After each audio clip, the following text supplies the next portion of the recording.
Pada dasarnya kita sadar bahwa ketika kita lahir ke dunia, wallahu akhrajakum min butuni ummahatikum la ta'lamuna syai'a.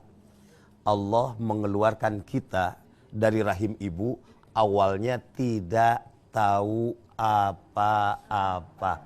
Betul? Kalau kita sudah tahu apa-apa, mungkin akan terjadi apa-apa. Dan entah apa itu apa-apanya.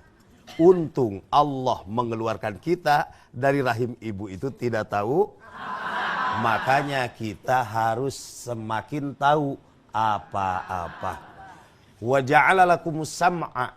Kemudian Allah memberikan pendengaran, wal absar, dan penglihatan, wal afidah, dan akal pemikiran atau hati, la'allakum tashkurun, agar kamu sekalian mensyukuri nikmat pendengaran. Nikmat bisa mendengar?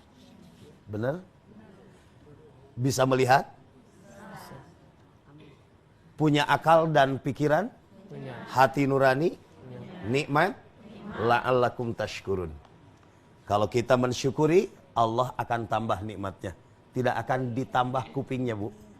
Tidak akan ditambah matanya. Tapi akan ditambah nikmatnya. Mending ditambah mata, ditambah telinga, atau ditambah nikmatnya? Nikmat. Jadi nggak mau ditambah matanya? Ditambah telinganya? Nggak mau. Yang pasti, yang paling diharapkan ditambah nikmatnya. Tetapi ketika kita tidak mensyukuri nikmat yang telah diberikan Allah, luar biasa pendengaran, penglihatan, dan akal pemikiran, maka kita akan berada pada kondisi yang disebut dengan dhalun, artinya sesat. Allah Subhanahu wa taala berfirman di dalam surah Al-A'raf ayat 179. Surat apa? Ayat 179. A'udzubillahi minasyaitonir rajim. Bismillahirrahmanirrahim. Walaqad dara'na li jahannama katsiran minal jinni wal ins. Jahannam itu akan dipenuhi kebanyakan dari jin dan manusia. Jin dan manusia yang mana? Lahum qulubul la yafqahuna biha. Mereka yang diberi akal pikiran tetapi tidak digunakan untuk memikirkan tanda-tanda kebesaran Allah, ayat-ayat Allah. Walahum adzanul la yasma'una biha. Mereka diberi telinga, tadinya tidak tahu apa-apa, diberi pendengaran, dan karunia yang pertama diberikan Allah bukan penglihatan tetapi pendengaran. Wajar kalau ada sebagian ulama yang menganjurkan begitu bayi lahir dikumandangkan adzan atau diperdengarkan adzan. Karena yang pertama diberikan Allah itu adalah pendengaran. Ketika kita tidak mensyukuri akal pikiran untuk memikirkan ayat-ayat Allah, telinga tidak digunakan untuk mendengarkan ayat-ayat Allah, mata tidak digunakan untuk melihat tanda-tanda kebesaran Allah, ulaika kal an'am, mereka itu bagaikan binatang ternak, balhum adall, bahkan lebih atah adol, kata orang Sunda. Atah adol itu lebih sesat. Ketika kita berada dalam kesesatan, dalam hadis yang diriwayatkan oleh Imam Muslim dari Abi Dzar Al-Ghifari, ini hadisnya hadis qudsi, saya potong saja pendeknya hadis. Ya ibadi kullukum dhallun illa man hadaitu fastahduni ahdikum.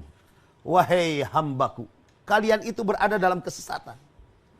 Illa man hadaitu, kecuali orang yang aku berikan petunjuk.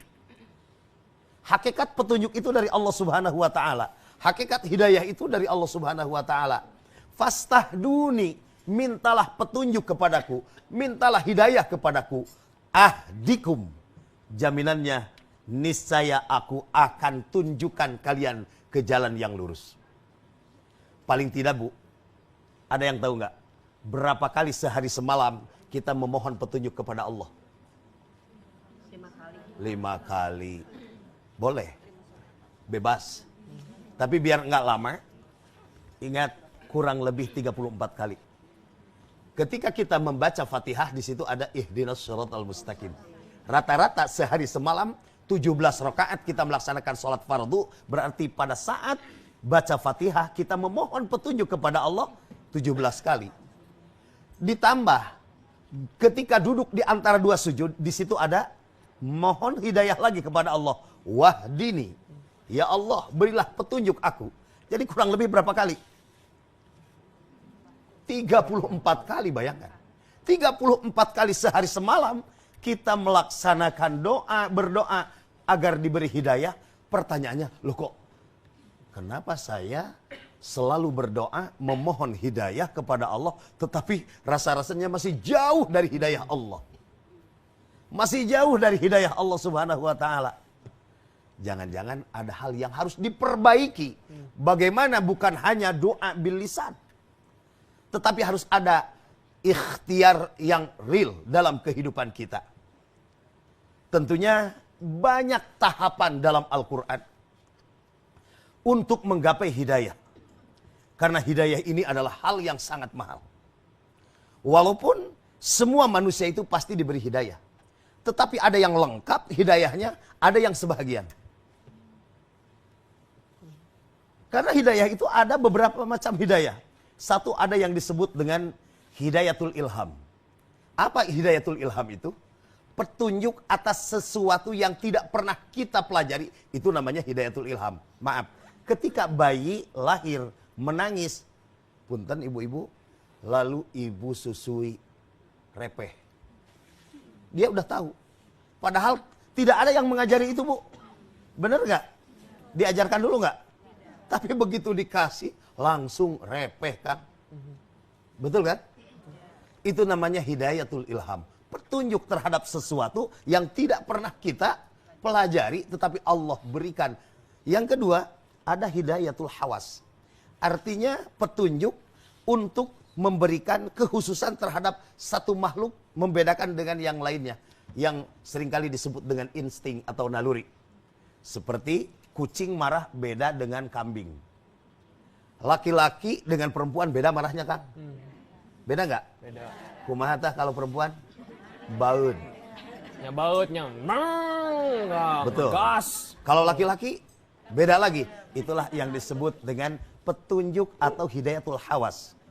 Kemudian yang ketiga ada yang disebut dengan hidayatul akal. Petunjuk akal. Banyak orang yang cerdas, tetapi tetap belum sempurna hidayah itu kalau belum sampai kepada hidayah yang keempat, yaitu hidayatuddin. Hidayah tentang agama.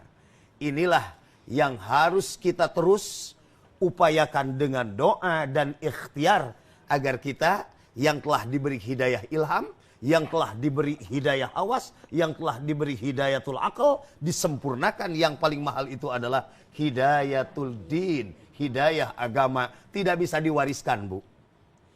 Orang tuanya, ayahnya, ayah yang soleh. Ibunya solehah. Benar kan?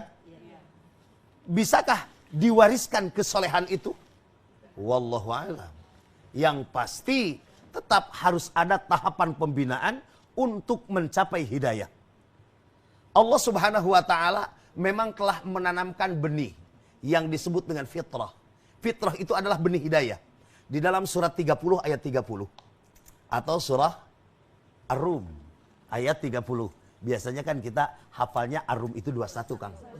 Ya, karena kemana-mana pasti di undangan ada Ar-Rum 21. Nah, untuk Jumat ini kita lihat benih hidayah itu telah Allah berikan di dalam surah 30 ayat 30. A'udzubillahi minasyaitonir rajim. Bismillahirrahmanirrahim. Fa'aqim wajhaka lid-dini hanifa. Hadapkanlah wajahmu kepada dinullah secara hanif. Fitratallahi allati fataran nasa 'alaiha. Din itu adalah fitrah, bekal, ya, embrio bahwa manusia itu akan mendapatkan hidayah. Fitrah. La tabdila li khalqillah. Tidak ada yang bisa menggantikan terhadap fitrah Allah. Dalam sebuah tafsir katakan bahwa memang tidak ada yang bisa menggantikan terhadap fitrah yang Allah berikan kepada manusia kecuali dua. Satu, faktor lingkungan, dan yang kedua faktor pendidikan. Faktor lingkungan dan faktor pendidikan itu akan mampu untuk mengubah seseorang. Wajar kalau dalam hadis itu kullu mauludin yuladu alal fitrah. Setiap bayi yang lahir itu lahir dalam keadaan fitrah.